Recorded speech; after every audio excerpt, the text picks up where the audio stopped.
A lot of you have expressed interest in recreating drinks that you encounter out in the world, and you guys asked me how I do it. So today, I'm gonna show you how I approach a reconstruction. I chose a drink from a local restaurant where I had dinner a couple of weeks ago with some friends. The cocktails on the menu looked really promising, and all of them seemed to feature some type of like drink master style modernist technique. They weren't being overly showy though, and the techniques made a lot of sense to what they were trying to do. Now, reconstructing drinks that you like from menus can be a little bit frustrating because what a lot of people don't realize about just drinks in general is that there are classic cocktails, which almost every bartender should know. And then there are modern classic cocktails, which are cocktails that have become so famous that they've traveled the globe on different menus. And so most bartenders should know those as well. So when you go out to a fancy restaurant to drink some cocktails, you're not necessarily getting a classic or modern classic drink. Oftentimes, bar managers or program directors will take cocktail templates and then they will make original cocktails within that. And so when people come to me and say, hey, I had this great cocktail out at this place. It's a really fancy place in Indiana, in my town that I live in. I really wanted to try and make it. Do you know what the recipe is? Most of the time, I'm not gonna know what the actual recipe is. Luckily for all of us, we can reconstruct these drinks. So when reconstructing drinks, the very first thing that you're gonna wanna do is look at the menu and the ingredients,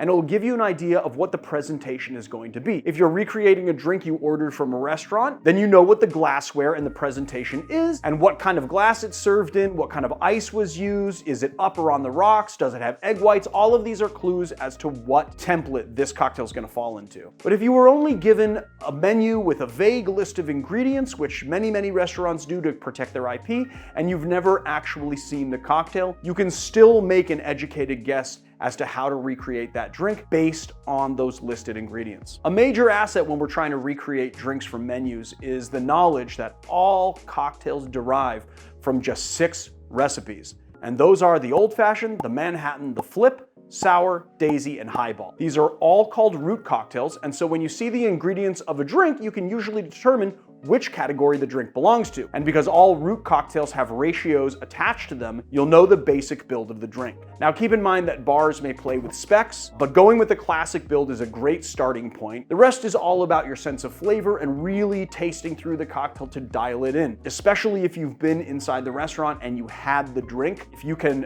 kind of recall how sweet it was or how sour it was, this is gonna give you clues as to what the build is, but starting with that classic build is essential. So the drink that we're reconstructing today is called On the Run. It's from a popular restaurant called Mr. T. On the menu, the ingredients were listed as blackberries, mint, lime juice, agave, and Saint Germain foam. Right away, this drink strikes me as a play on a bramble with fresh berries, so it's obvious that it's in the sour category. We can see that it's a play on an egg white sour, but replacing the traditional build with the modernist technique of making a foam, other than having the egg white natively in the drink. So now, because I know that it has a larger volume glass, I'm gonna keep the specs a little bit smaller in volume to make room for that foam. We noticed that agave is the sweetener in this drink, and when I looked at the menu, I noticed that every single drink on the menu was flavored with agave, which leads me to believe that the agave in every drink is more about putting agave in a drink because it's perceived as healthier than simple syrup than really about its flavor profiles. And I'm sure that they did a good job balancing the drink, but I just wanted to make that note.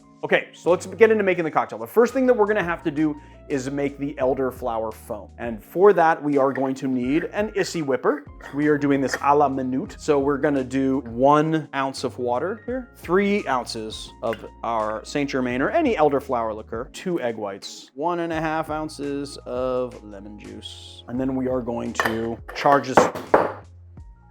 Okay, we're not gonna do that. We're going to actually put this on and charge it up. You're gonna need to use 2 crackers. Charge it, give it a nice shake. Shake it again. Then we're gonna put this in the fridge for about 10 minutes. All right, so now our foam is in the fridge. We're gonna make the cocktail in the meantime. We're gonna start with 4 to 5 blackberries, 3/4 of an ounce of lime juice, 3/4 of an ounce of agave. This drink is a vodka drink, and honestly, I would just probably do gin. Would be a little more complex with these flavors, but we're doing what they did. So we're doing 1.5 ounces of vodka. Give it a nice muddle, breaking up those blackberries. We've got our glass here. This is that sour glass from Riedel that they use at the restaurant. We give it a nice hard shake.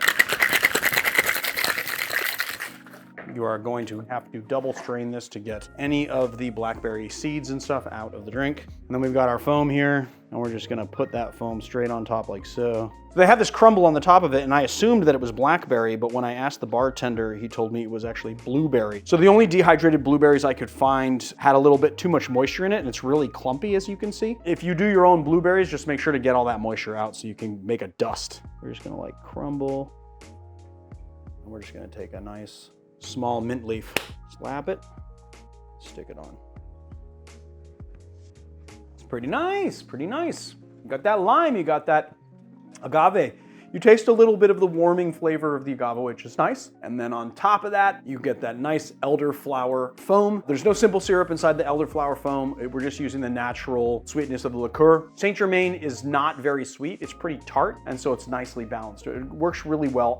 I will say, I'm gonna reiterate that I think gin would have been a better choice for this cocktail, but looking at the cocktail menu for the restaurant, they already had a gin cocktail. They probably needed a vodka one, and this is a very nice one. So there it is, the On the Run.